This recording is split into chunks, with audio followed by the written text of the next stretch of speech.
Halo, selamat sore pemirsa. Kematian Arya Daru masih misteri. Polisi hingga kini masih menyelidiki adanya unsur kejahatan dalam kematian misterius Arya Daru pasca pemeriksaan CCTV di rooftop Kementerian Luar Negeri. Bersama saya David Silahoy, Anda menyaksikan Sindo Sore. Polisi membenarkan kabar soal diplomat muda Kementerian Luar Negeri Arya Daru Pangayunan yang sempat naik ke rooftop gedung Kemlu pada malam sebelum dirinya ditemukan tewas di kamar kosnya di kawasan Gondang Dia Menteng, Jakarta Pusat 8 Juli lalu. Dalam keterangan resmi, Polda Metro Jaya menyebut korban diduga berada di rooftop gedung Kemlu dari hasil pemeriksaan CCTV di Kemlu dan saksi-saksi pada tanggal 7 Juli 2025. Tepatnya pukul 21.43 hingga 23.09 waktu Indonesia Barat. Dari pengamatan CCTV, korban terlihat naik dengan membawa sebuah tas gendong dan sebuah tas belanja. Namun pada saat turun, korban tidak lagi membawa tas tersebut. Polisi pun menjelaskan hingga kini masih menyelidiki adanya unsur kejahatan dalam kematian misterius Arya Daru. Tapi yang dalam peristiwa ini masih dalam tahap penyelidikan. Sekali lagi bahwa penyelidikan itu adalah serangkaian upaya yang dilakukan oleh penyelidik untuk menemukan atau mencari tahu apakah peristiwa ini nanti ada dugaan pidana atau tidak. Ini masih di tahap itu. Penyelidik masih terus bekerja dan kami tetap berkomitmen akan mengungkap kasus ini secara terang benderang, transparan, sebagai wujud komitmen dari Polda Metro Jaya untuk melaksanakan tugas secara profesional dan proporsional. Ya, itulah tahap yang sedang berjalan sampai dengan saat ini, rekan-rekan. Nanti apabila ada update lebih lanjut akan kami sampaikan kemudian. Pemeriksaan ini dilaksanakan secara ilmiah, secara laboratoris, berdasarkan keahlian dari beberapa ahli yang dilibatkan dalam proses ini. Jadi itu Polisi sejauh ini sudah meminta keterangan 15 saksi, baik dari pihak keluarga korban, rekan kerja, hingga yang terakhir berinteraksi dengan korban.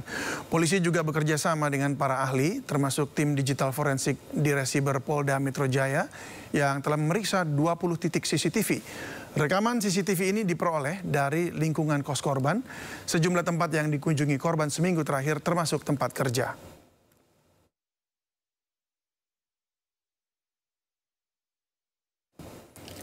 Sekitar 15 menit usai terlihat di sekitar rooftop Kemlu, almarhum Arya Daru Pangayunan terlihat berada di kosnya. Aktivitas korban saat buang sampah, pergerakan penjaga kos yang memeriksa sekitar kamar korban, hingga korban ditemukan tewas terekam CCTV.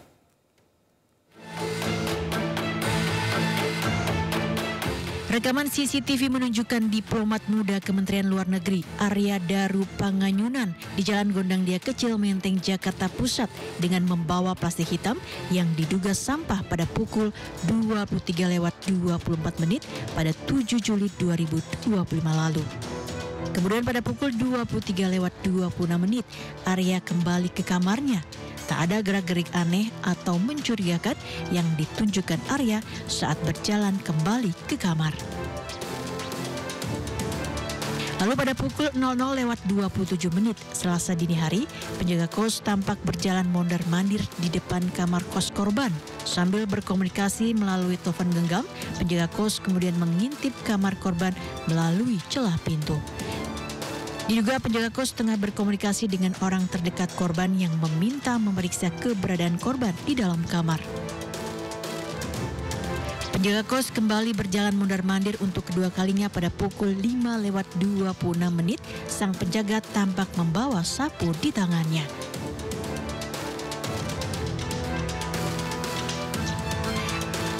Barulah sekitar 2 jam kemudian atau pukul 7.37 sang penjaga kos terlihat bersama seorang pria berusaha membuka jendela kamar Arya secara paksa. Setelah jendela berhasil dibuka, penjaga kos menggunakan kartu akses yang diambil dari dalam kamar untuk membuka pintu. Begitu pintu terbuka, sang penjaga kos masuk ke dalam kamar, sementara pria lainnya menunggu di luar sambil merekam. Tak lama kemudian sang penjaga kos keluar dan pria itu masuk untuk lanjut merekam. Keduanya lalu terlihat berjalan menuju pintu keluar kos.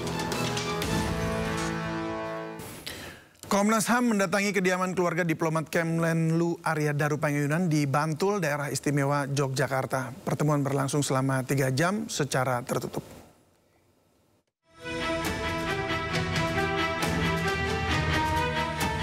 Komnas HAM mendatangi kediaman Arya Daru Pangayunan, diplomat Kemenlu yang tewas misterius di kamar indekosnya di Menteng, Jakarta.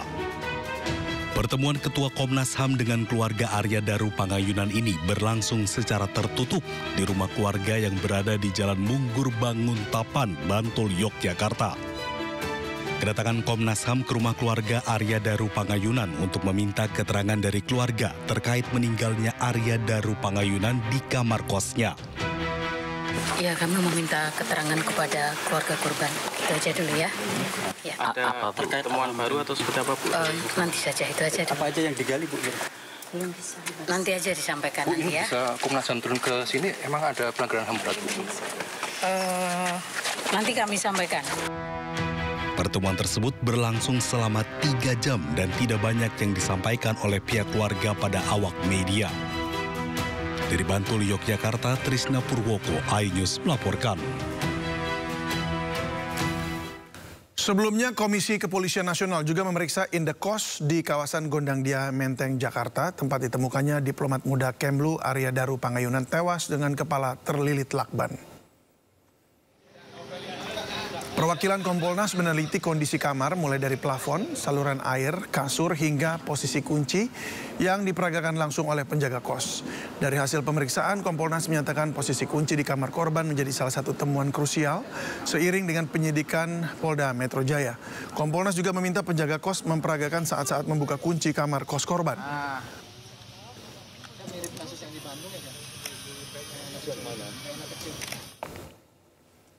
Usai memeriksa lokasi kejadian, Kompolnas juga menyambangi Polda Metro Jaya guna memantau langsung proses penyelidikan kasus kematian Arya Daru Pangayunan. Kompolnas pun membeberkan rekaman CCTV yang diperoleh penyidik yang jauh lebih lengkap dibandingkan yang telah beredar di publik.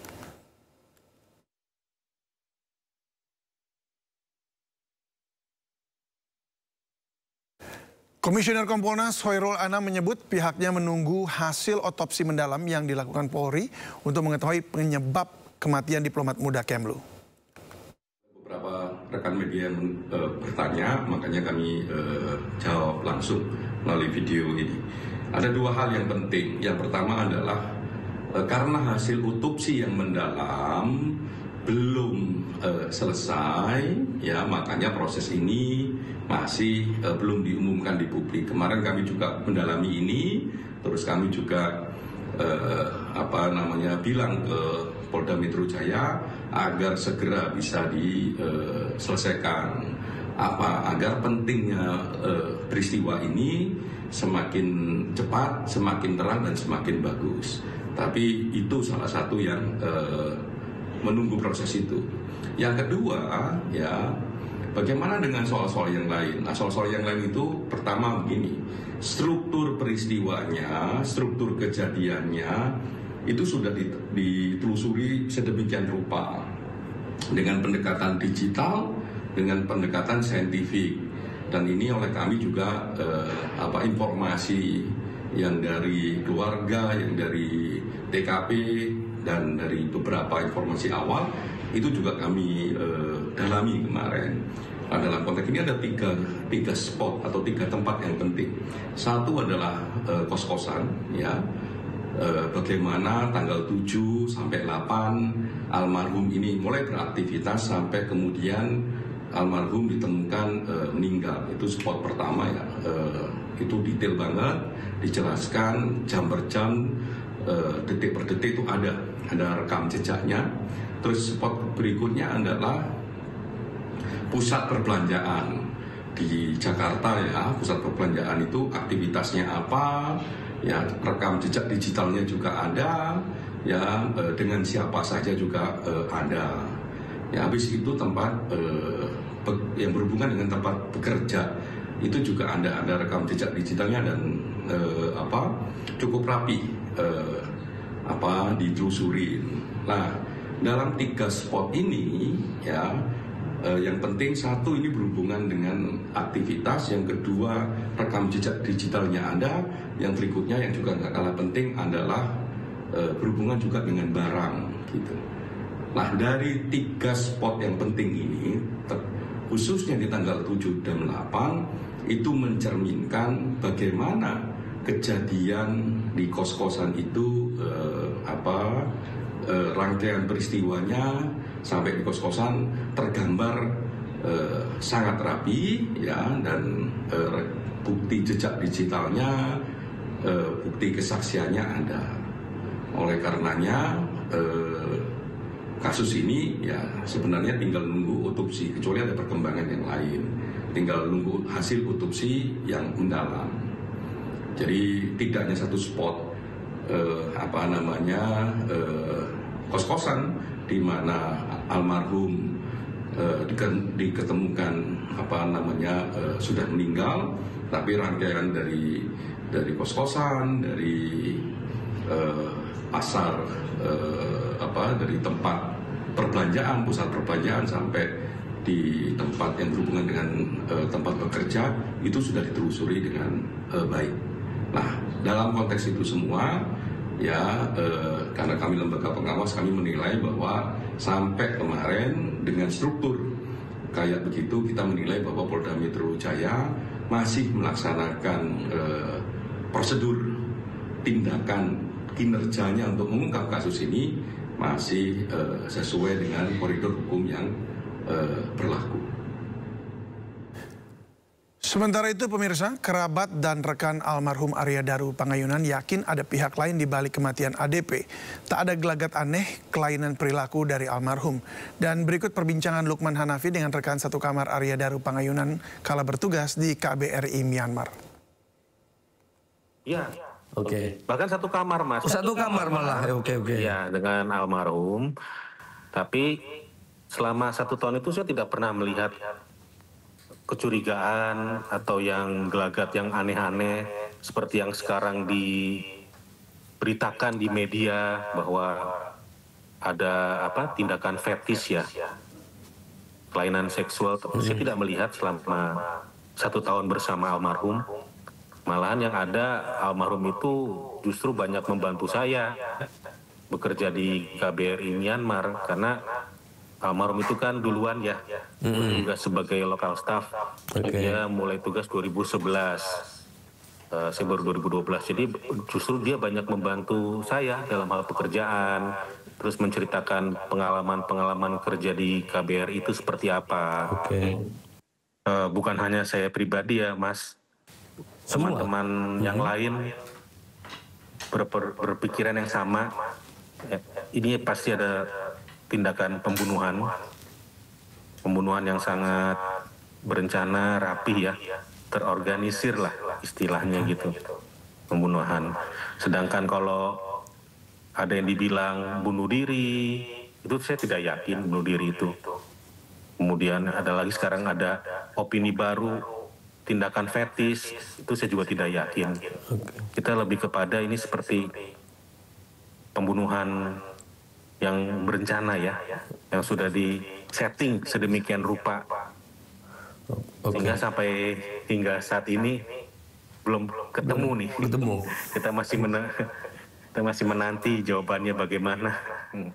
Terakhir kan almarhum berdinas di KBRI Argentina ya.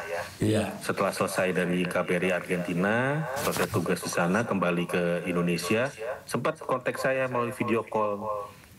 Dan percakapan kita juga hanya percakapan sebagai teman. Tidak sama sekali tidak menyinggung mengenai soal pekerjaannya.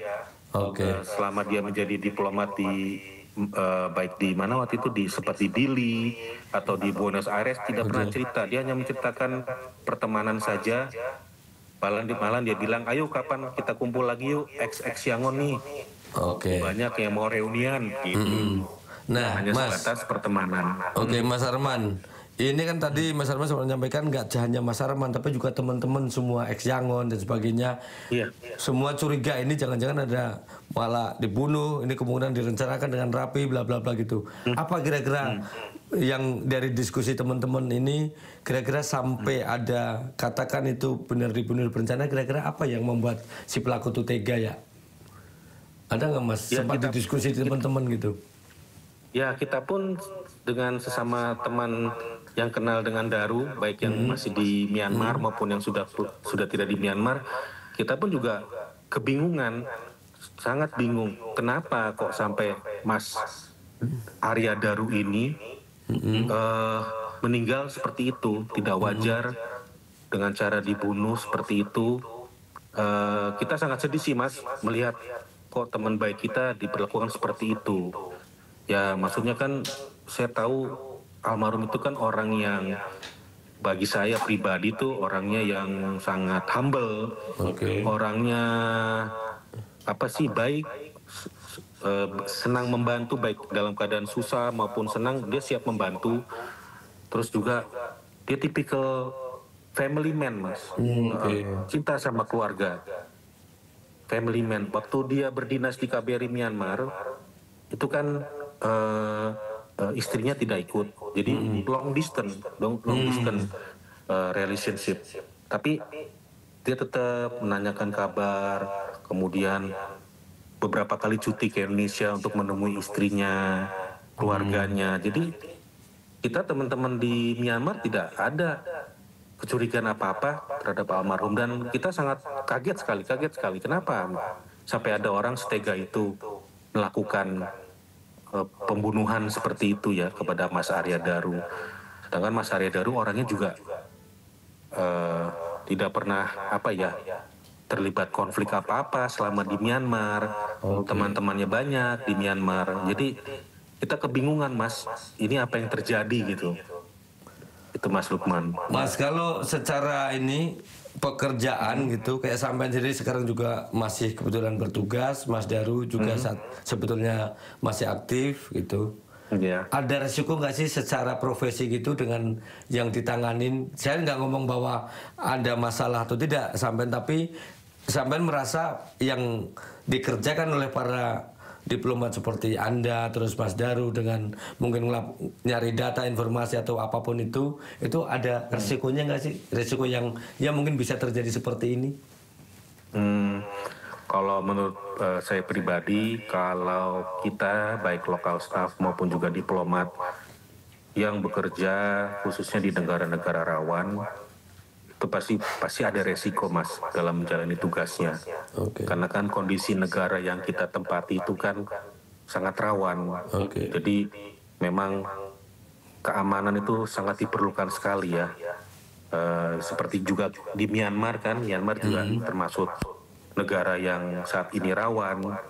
Ya kita dalam melakukan aktivitas juga perlu sangat berhati-hati Mas. Jadi di negara seperti ini kehati-hatian sangat diperlukan, namun juga kita juga perlu merasa keamanan yang penting juga, keamanan yang cukup baik bagi kami bekerja, baik diplomat maupun lokal staff.